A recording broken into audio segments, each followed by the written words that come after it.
Assalamualaikum warahmatullahi wabarakatuh. Selamat pagi pemirsa Trans 7. Khazanah Ensiklopedia Islam Dunia pagi ini kembali hadir ke hadapan Anda untuk berbagi informasi Islami. Semoga menginspirasi dan menjadi motivasi aktivitas Anda hari ini.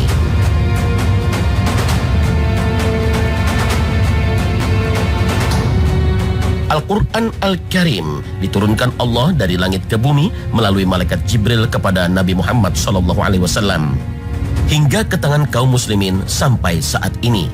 Allah Subhanahu wa Ta'ala pun berjanji akan menjaganya sehingga sampai saat ini tak satu pun kalimat atau huruf yang berkurang atau bertambah, dan menjadi kitab suci yang menjadi pedoman kaum muslim di muka bumi. Namun akan datang suatu masa Al-Quran akan diangkat kembali ke langit sehingga tidak akan tersisa satu ayat pun di muka bumi. Al-Quran akan hilang dari ingatan manusia dan lembaran-lembaran mushaf Al-Quran pun akan kosong. Peristiwa ini akan terjadi ketika ajaran Islam memudar secara perlahan hingga puncaknya ritual ibadah seperti sholat, puasa, haji dan sedekah tidak lagi dikenal orang. Huzaifah radhiyallahu anhu menuturkan bahwa Rasulullah SAW pernah bersabda, Islam akan pudar secara perlahan seperti pudarnya sulaman baju, sehingga puasa, sholat, haji dan sedekah tidak lagi dikenal. Al-Quran juga akan diangkat dalam satu malam sehingga tidak ada satu ayat pun tersisa di muka bumi. Orang-orang lanjut usia yang tersisa dari umat manusia akan berkata, kami mendapati orang-orang tua kami mengucapkan kalimat La ilaha illallah, maka kami pun ikut mengucapkannya. Hadis riwayat Ibnu Majah dan Hakim.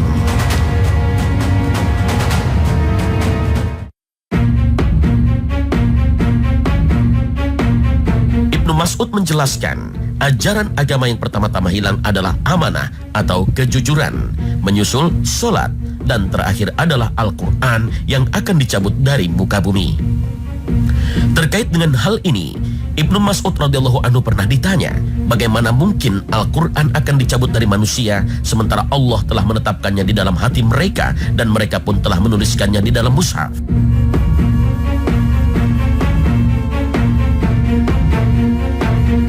Mas'ud menjawab, pada suatu malam Al-Quran akan dihilangkan dari dalam hati atau ingatan dan akan dihapus dari dalam mushaf sehingga pada esok harinya orang-orang tidak lagi memilikinya sama sekali. Setelah menyampaikan hal ini, Ibnu Mas'ud membaca firman Allah, dan sesungguhnya jika kami menghendaki, niscaya kami lenyapkan apa yang telah kami wahyukan kepadamu Muhammad, dan engkau tidak akan mendapatkan seorang pembela pun terhadap kami. Al-Quran Surah Al-Isra ayat 86. Hadis riwayat Ibnu Abi Syaibah.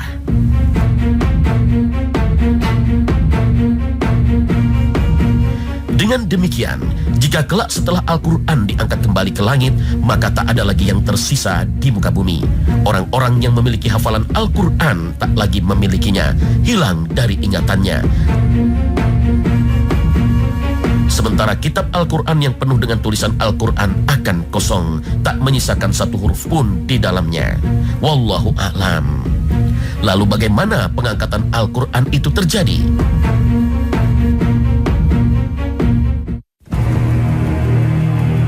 Tak ada keterangan bagaimana Al-Quran itu kembali. Apakah satu persatu hurufnya ditarik oleh Allah ke langit, ataukah kalimat per kalimat, atau langsung seluruh surah Al-Quran langsung ditarik secara bersamaan. Wallahu a'lam. Tidak ada keterangan yang menjelaskan proses pengangkatan itu. Tapi berdasarkan keterangan beberapa riwayat dari Nabi SAW, Al-Quran itu diangkat ke langit di malam hari, dan di pagi harinya seluruh Al-Quran di muka bumi sudah menghilang. Meski tak diketahui seperti apa pengangkatan Al-Quran, tapi sebuah riwayat dari Ibnu Umar menjelaskan pengangkatan Al-Quran itu menimbulkan suara gemuruh yang terdengar di sekitar arsy bagaikan suara kawanan lebah. Ibnu Umar radhiyallahu anhu menuturkan bahwa Rasulullah SAW bersabda, hari kiamat tidak akan terjadi sebelum Al-Quran pulang kembali ke asalnya sehingga menimbulkan suara gemuruh di sekitar arsy seperti suara lebah. Kemudian Allah Subhanahu wa Ta'ala bertanya, ada apa denganmu? Al-Quran menjawab, darimu aku keluar dan kepadamu aku kembali. Aku dibaca tetapi tidak diamalkan. Ketika itulah Al-Quran diangkat ke haribaan Allah. Hadis riwayat Dailami.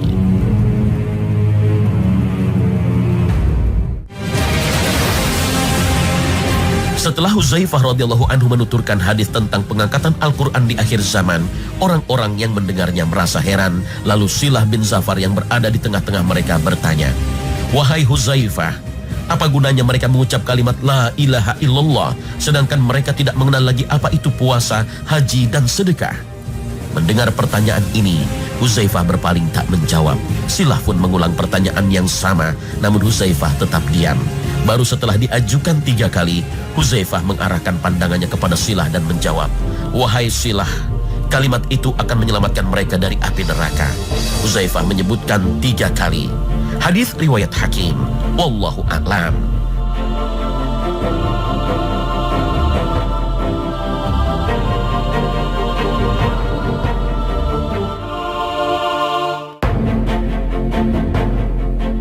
Lalu, kapan peristiwa itu akan terjadi?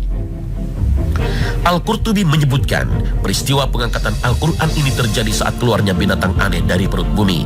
Binatang yang memberikan kesaksian bahwa manusia yang hidup pada saat itu tidak yakin kepada ayat-ayat Allah. Hal ini dipahami dari tafsir surah An-Naml ayat 82.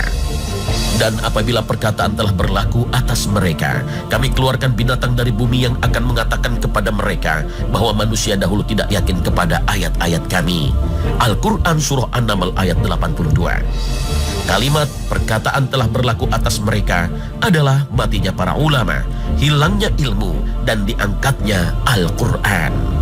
Oleh karena itu, Ibnu Mas'ud berpesan, banyak-banyaklah membaca Al-Quran sebelum Al-Quran diangkat ke tempat asalnya.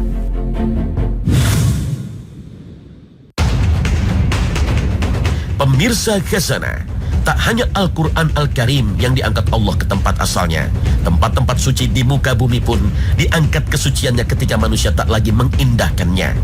Inilah Ka'bah Al-Musyarrafah, rumah Allah pertama dibangun di muka bumi yang menjadi jantung spiritual umat manusia. Tak pernah lekang dimakan zaman. Sejak awal mula manusia diciptakan, bangunan sederhana ini menjadi pusat peribadatan manusia.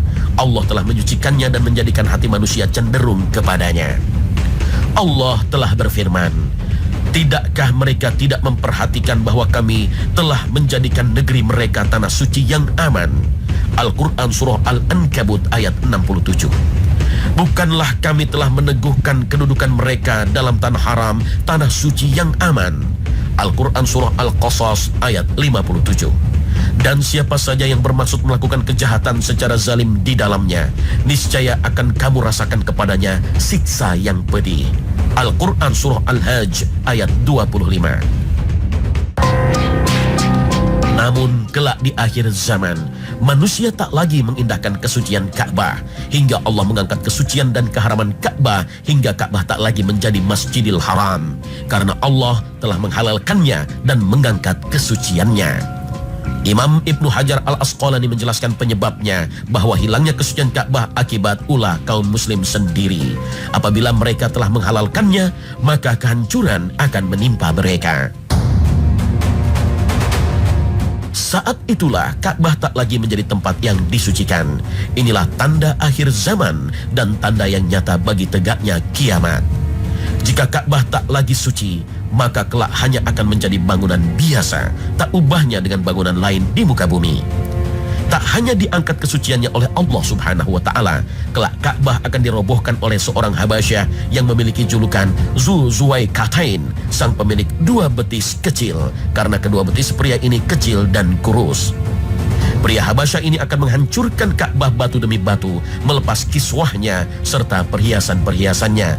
Itu sebabnya sejak jauh-jauh hari Nabi SAW mengingatkan pada umatnya dalam sabdanya, "Biarkanlah bangsa Habasyah selama mereka membiarkan kalian. Sesungguhnya tidak ada yang akan mengeluarkan harta Ka'bah kecuali Zu Zuwaikatain dari Habasyah." Hadis riwayat Abu Daud.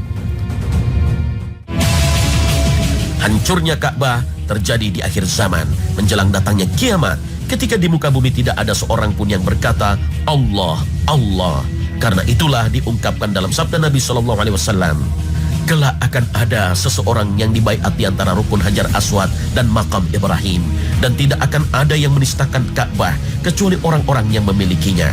Apabila mereka sudah menistakannya, jangan ditanyakan lagi tentang kehancuran bangsa Arab. Selanjutnya bangsa Habasyah akan datang untuk menghancurkan Ka'bah. Akibatnya, setelah itu Ka'bah tidak akan pernah dibangun lagi selamanya. Bangsa Habasyah inilah yang akan mengeluarkan harta terpendam dalam Ka'bah. Hadis riwayat Ahmad. Hadis ini dengan tegas menyebutkan tidak ada yang memakmurkannya setelah itu selama-lamanya, hingga tidak tersisa seorang muslim pun di muka bumi. Wallahu a'lam.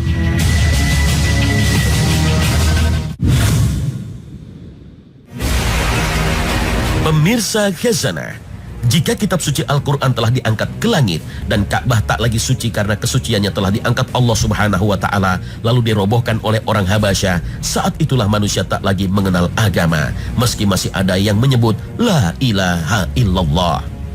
Saat itulah Allah mengirimkan angin lembut yang berhembus ke seluruh penjuru bumi. Maka siapapun yang masih memiliki iman, meski hanya seberat biji sawi, seluruhnya akan meninggal dunia. Yang tersisa hanyalah manusia-manusia yang tak lagi mengenal kebaikan, apalagi agama. Mereka inilah manusia terakhir di muka bumi yang akan merasakan kedahsyatan kiamat. Manusia terkutuk yang menyekutukan Allah dan ingkar terhadap nikmat-nikmat Allah. Mereka tidak lagi mencegah kemungkaran, gemar berbuat dosa, tidak mengerjakan sesuatu kecuali yang membuat Allah murka, dan senantiasa meremehkan perbuatan dosa-dosa. Dengan demikian, orang-orang yang akan mengalami kiamat adalah orang-orang yang paling jahat, sesat, dan kufur, dan mereka yang lebih layak dimasukkan ke neraka pada hari kiamat kelak. Karena tak ada lagi orang yang beriman setelah angin lembut dikirim Allah untuk mewafatkan kaum mukmin. Rasulullah SAW bersabda, sesungguhnya Allah akan menghembuskan angin yang sangat lembut, selembut sutra dari arah Yaman. Ia tidak akan melewati seseorang yang di dalam hatinya terdapat Abu Alqamah berkata seberat biji-bijian, sedangkan Abdul Aziz berkata seberat biji sawi dari keimanan, kecuali Allah akan mewafatkannya. Hadis Sahih Muslim. Kepada merekalah kiamat ditegakkan, sebagaimana sabda Rasulullah Sallallahu Alaihi Wasallam. Ketika mereka dalam keadaan demikian, tiba-tiba Allah mengutus angin sejuk yang mencabut setiap jiwa manusia yang memiliki keimanan, dan tinggallah manusia kufur dan jahat. Maka kiamat pun datang menghantam mereka. Hadis riwayat Muslim dan Ahmad. Manusia terakhir inilah yang disebut Nabi SAW sebagai generasi manusia terburuk di sisi Allah. Mereka lebih rendah dari binatang sekalipun. Allah telah memberikan anugerah yang banyak kepada mereka hingga mereka hidup berkecukupan. Tetapi kemapanan dalam kehidupan itu tidak membuat mereka bersyukur. Mereka mengingkari kenikmatan-kenikmatan tersebut dengan banyak melakukan maksiat dan kekufuran. Allah Subhanahu wa Ta'ala berfirman, dan membiarkan mereka terombang-ambing dalam kesesatan. Al-Quran Surah Al-Baqarah ayat 15. Yang dimaksud Allah dalam ayat ini adalah manusia yang mengalami kedatangan hari kiamat. Allah Subhanahu wa Ta'ala berfirman, katakanlah Muhammad, barang siapa berada dalam kesesatan, maka biarlah Tuhan yang Maha Pengasih memperpanjang waktu baginya, sehingga apabila mereka telah melihat apa yang diancamkan kepada mereka, baik azab maupun kiamat, maka mereka akan mengetahui siapa yang lebih jelek kedudukannya dan lebih lemah bala tentaranya. Al-Quran Surah Maryam ayat 75. Meski disebut Nabi SAW sebagai seburuk-buruk manusia, namun orang-orang terakhir di muka bumi ini hidup serba berkecukupan dengan rezeki yang melimpah ruah. Allah berfirman, katakanlah Muhammad, apakah perlu kami beritahukan kepadamu tentang orang yang paling rugi perbuatannya, yaitu orang yang sia-sia perbuatannya dalam kehidupan dunia, sedangkan mereka mengira telah berbuat sebaik-baiknya. Al-Quran Surah Al-Kahfi ayat 103 hingga 104. Rasulullah menjelaskan keadaan mereka, orang-orang yang digiring oleh api ke tanah Masyar di negara Syam, dan bagaimana kehidupan mereka sebelum kiamat datang. Setelah mencabut nyawa semua orang yang beriman, Allah menganugerahkan nikmat yang melimpah ruah kepada mereka sehingga mereka hidup tanpa kekurangan. Diriwayatkan dari Ibnu Umar radhiyallahu anhu bahwa Rasulullah SAW bersabda, Kemudian Allah melepaskan angin dingin yang berhembus dari Syam. Maka tidak ada seorang pun dari manusia yang beriman kecuali dicabut nyawanya, sehingga yang tersisa hanya manusia jahat yang tidak memiliki keimanan. Mereka tidak tahu mana yang baik dan mana yang buruk, hingga setan muncul dan berkata, "Mengapa kamu tidak memenuhi seruanku saja?" Mereka menjawab, "Apa yang kamu perintahkan kepada kami?" Setan memerintahkan kepada mereka untuk menyembah berhala. Maka mereka pun mengikuti saran tersebut. Sedangkan mereka berada dalam kehidupan yang serba berkecukupan. Kemudian hari kiamat pun datang. Hadis riwayat Muslim dan hadis riwayat Ahmad. Dari hadis ini dapat diketahui sifat-sifat orang yang mengalami kiamat. Bagaimana Allah memberikan kenikmatan yang melimpah ruah kepada mereka. Dan orang-orang beriman semuanya dimatikan meskipun kadar keimanannya hanya sedikit. Hal tersebut merupakan keagungan rahmat dan anugerah Allah bagi mereka. Wallahu a'lam. Lalu bagaimana kiamat menghantam penduduk bumi terakhir ini? Nah pemirsa, jangan kemana-mana. Khazanah akan segera kembali sesaat lagi. Pemirsa Khazanah, saat manusia tak lagi mengenal kebaikan dan agama, saat itulah detik-detik kiamat terjadi. Hingga akhirnya muncul sebuah api dari tanah Aden di Yaman. Api ini menggiring seluruh umat manusia menuju mahsyar. Semua orang ketakutan dan berusaha menghindar.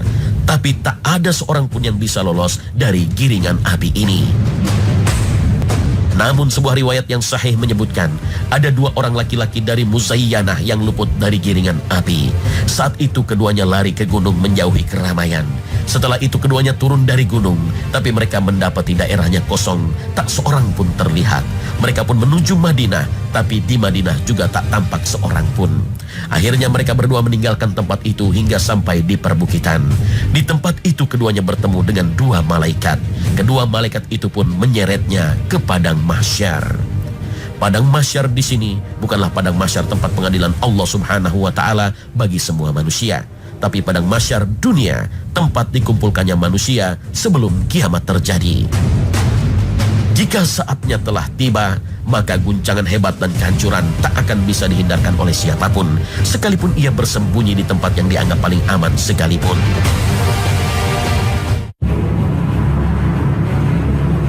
Langit dan bumi akan Allah gulung dengan tangan kanannya.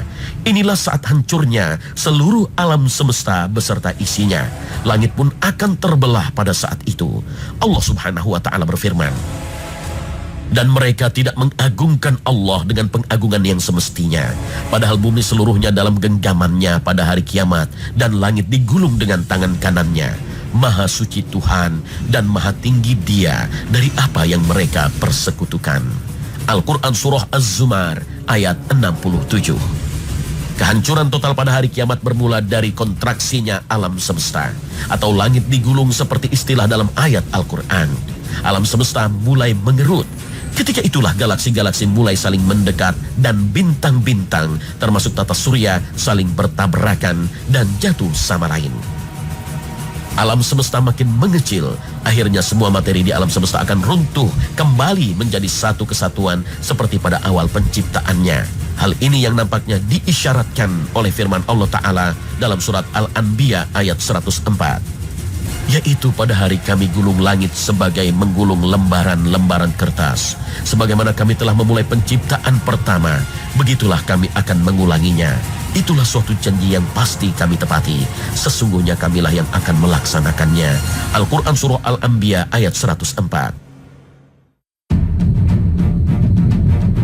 Saat itu, matahari juga akan digulung Allah Subhanahu wa ta'ala. Apabila matahari digulung, Al-Quran Surah At-Takwir ayat pertama. Kejadian inilah yang diisyaratkan dalam Al-Quran sebagai bersatunya matahari dan bulan. Maka apabila mata terbelalah ketakutan, dan apabila bulan telah hilang cahayanya, dan matahari dan bulan dikumpulkan. Al-Quran Surah Al-Qiyamah ayat 7-9. Meski menurut para ilmuwan, matahari kita masih bisa bertahan selama ribuan tahun lagi, tapi jika Allah berkehendak, maka tak ada yang dapat menolak.